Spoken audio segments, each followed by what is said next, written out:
Hi, everybody. Welcome back to RVAsec 2024. It's number 13. 13 years I've been doing this, my friend. Chris Tillett, he's with Palo Alto Networks.com. We're going to talk about the forgotten word in SOC. Or, as we say in the new version, the SOC. Chris, welcome to the show, my friend. Thank you, Chuck. It's great to be here. Now, tell us what your network does. So our whole purpose is to focus on maximizing human efficiency in the security operations center. And so oftentimes what ends up happening is people prioritize a list of technical requirements and technical things, and they forget that running a security operations center is as much as process as it is technology. As a matter of fact, it truly is, we've heard it for years said, it's people, then process, then technology. But when we're running a security operations center, it's absolutely crucial to have that mindset. And that's some of the pieces I'm going to focus on so that I can help people understand how to then implement technology to maximize the human potential. You know, it's funny, when all this computer stuff started back, I had my first computer in 1984. That's how long I've been on a computer. And when I introduced my security techniques and my computers and things in the 80s to the police departments, they looked at me and said, what personal computer, what are you talking? We don't need that crap, get it out of here. When I went to the studios, computers were new. They kind of got it, right? And we used to say, all security is physical, even if it is IT, right? And now I'm going backwards. Now I'm saying, you know what? It is physical, and even though we put AI on it, it's more advanced technology. We think AI can solve these problems by doing things automation, right? But it comes down to human beings. They got to program it. They got to watch the AI. They got to perform. So with all the focus on AI, tell me why you're presenting about the human experience. I get it, by the way, and I want to make sure everybody else gets this. Well, the reason is because of the fact that it all comes down to principles. The same principles I learned 30 years ago from physical security apply to when you're actually adding in AI or machine learning or analytics. And so AI is a tool. It is a helper to the human. But if the human doesn't have its processes right, if it doesn't understand the outcomes it wants, you can't direct the AI to what you need. And so at this point, we are not at the point where we're going to walk up and say, hey, computer, tell me where the bad guys are. So AI can help automate a lot of tasks. It is a wonderful tool, but it is one tool in the toolbox. The human still has to understand the limits, the capabilities, and how to practically apply it. Very similar to how you were doing physical security and very similar to how we're doing virtual security in cyberspace right now. You know, I'm a little worried. Tell me what you think about this. You see this. You go out, you go to the restaurant, you go anywhere, Starbucks, everybody's nose is in their phone, right? And my kids, the millennials, for some reason, they didn't do that. I'm so lucky about that, but most people are. It's going to be very difficult, I think, to convince people in the SOC about what you're talking about in a way, because they think IT is going to solve all their problems. They can just sit there, push a button, eat their lunch, and play Tetris or something on their computer.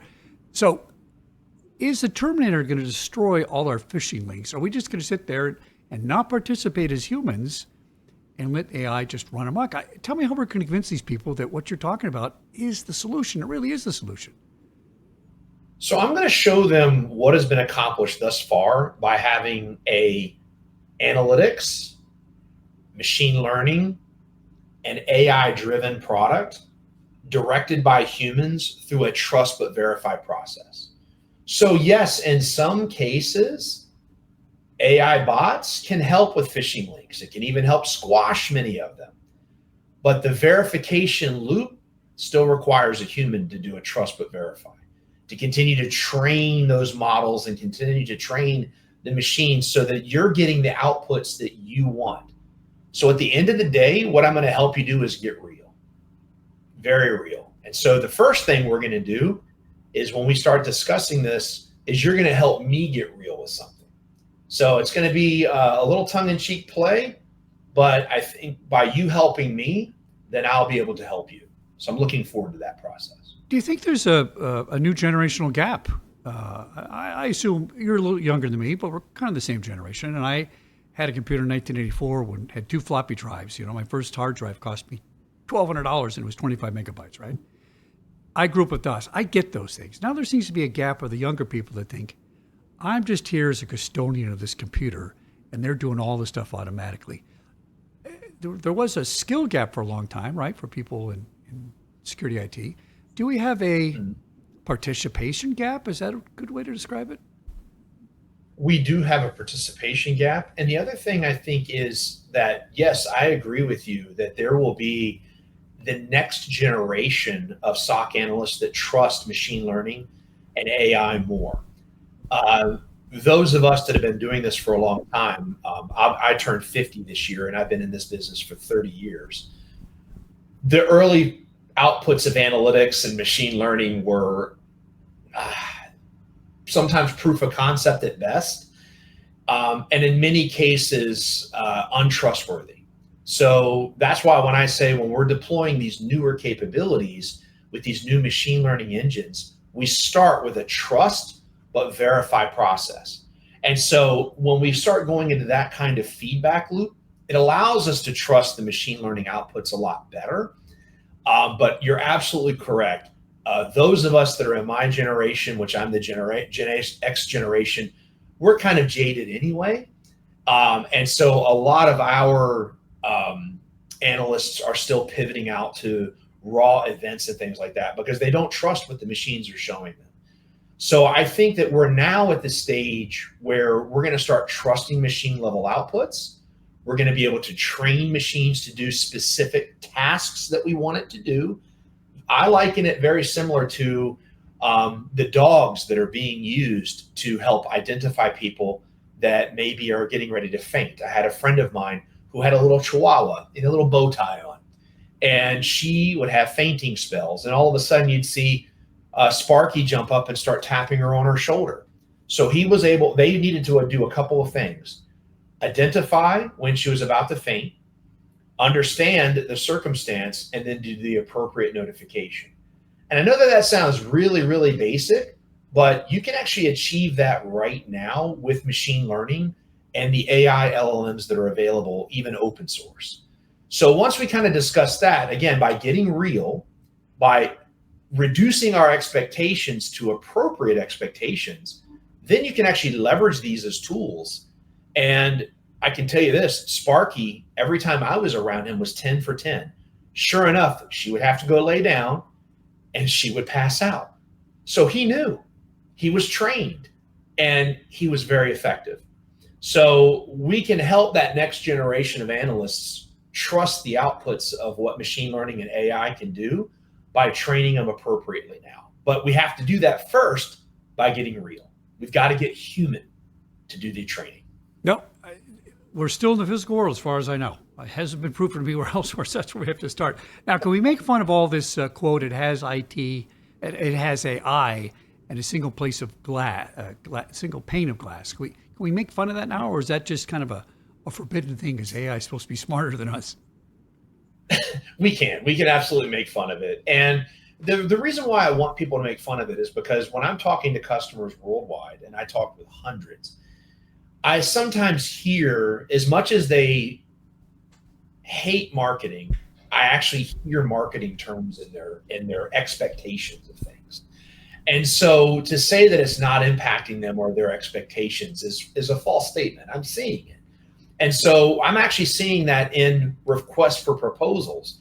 I'm seeing certain questions and I'm going, where are they getting this stuff? There's no product that can do what they're asking for. And I know my competitors' products well. I have friends that work at all these competitors. I'm going, there's no product that can do that. All of us are going to be no. So again, that's why, I want to try to cut through some of the marketing FUD. One of the things that we have to understand is, what is the difference between machine learning, between the term analytics, and then what artificial intelligence is. And once we understand those three terms and how to appropriately use them, then that's very similar to a sculptor that knows when to get out a sledgehammer. They know when to get out the fine chisel. And then also when they start, possibly sometimes if it's a tree, a chainsaw. When do you use all three, because if you're going to sculpt something out of a giant oak tree, you need all three. But when do you use them? How do you practically use them? And what outputs can you expect? Once you understand that, then none of the marketing really matters. You can kind of weed through it and understand how you can take whatever vendor's saying and apply that to your world. Yeah, I agree. Operational definitions are constantly changing in this business. So, for example, I used to be accused of being artificially intelligent. I don't think that's what it means nowadays. I think there's a different definition of that. Chris Tillett, Bacon, my friend, PaloAltoNetworks.com, principal engineer, and we're talking about the human experience of the Security Operations Center, the SOC. It is the answer to the solution. Pay attention, my young Padawan generation SOC participants, because this is what you're going to need to do. You're going to have to get off your phone and get off your text and you become a human being. That's the way it goes, my friend. RVAsec 2024. It's RVAsec 13, Richmond, Virginia. The Marriott Richmond, June 4th to the 5th. Chris can't make it this year in person, but I'm glad we got to talk, and I'll see you around the quad. All right. Glad you're doing better, Chuck. Thank you.